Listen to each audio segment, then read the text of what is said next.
ഇതൊരു വാറിലേക്ക് എക്സ്കലേറ്റ് ചെയ്യുമോ എന്നുള്ളതല്ല, മറിച്ച് നമ്മൾ നടത്തിയിരിക്കുന്ന ഒരു വളരെ സ്ട്രാറ്റജിക്കലായ മൂവ് ഉണ്ട്. അതെന്ന് പറയുന്നത് ശരിക്കും പറഞ്ഞാൽ കുടിവെള്ളം മുട്ടിച്ച് കളയുക എന്ന് പറയുന്നത് അങ്ങനെ ചെയ്യാൻ പാടില്ലാത്തതാണ്.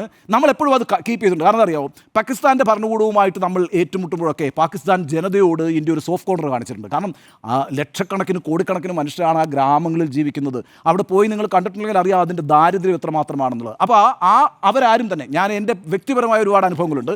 അപ്പോൾ ഞാനൊരു കാര്യം ഉറപ്പിച്ച് പറയാം, ആ മനുഷ്യരാരും ഇന്ത്യക്കെതിരായിട്ടുള്ള മനുഷ്യരുമല്ല. അവരൊക്കെ അവരുടെ ദാരിദ്ര്യത്തെക്കുറിച്ച് ഈ സർക്കാരിനെതിരെ പഴി പറയുന്നത് എന്താണെന്നറിയാമോ? ഇവരേറ്റവും കൂടുതൽ പണം ചെലവാക്കുന്നത് ഈ ഇന്ത്യക്കെതിരായി പ്രതിരോധം തീർക്കാനാണ്. ഈ പറയുന്ന ഇന്ത്യക്കെതിരായിട്ടുള്ള യുദ്ധനീക്കമാണ്, ഞങ്ങൾ കാശ് കൊടുക്കാറുണ്ട്. അതെ. അപ്പോൾ അതുകൊണ്ടാണ് ഞാൻ പറഞ്ഞത്, ഈ പറയുന്ന ആ മനുഷ്യർ വളരെ പാവപ്പെട്ട മനുഷ്യരാണ്.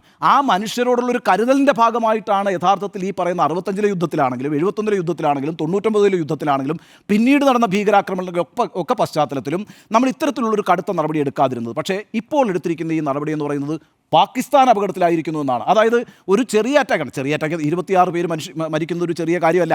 1600 പേര് ഒരു വർഷം കൊല്ലപ്പെട്ട രാജ്യമാണ് പാകിസ്ഥാൻ എന്ന് ഓർക്കണം. അത്രയേറെ പ്രതിസന്ധികളിലൂടെയാണ് ആ രാജ്യം കടന്നു പോകുന്നത്. 26 ജീവൻ നമുക്ക് വിലപ്പെട്ടത് തന്നെയാണ്. അത് നഷ്ടപ്പെടുമ്പോൾ ഇന്ത്യ ചെയ്തിരിക്കുന്ന ഒരു തന്ത്രപരമായ നീക്കമെന്ന് പറയുന്നത് ഈ നദീജല കരാർ മരവിപ്പിക്കുന്നു എന്നുള്ളതാണ്. ആ മരവിപ്പിക്കൽ പാകിസ്ഥാനെ രാഷ്ട്രീയമായി, സാമൂഹികമായി, സാമ്പത്തികമായി വലിയ പ്രതിസന്ധിയിലാക്കുമെന്ന കാര്യത്തിൽ എനിക്കൊരു തർക്കവുമില്ല.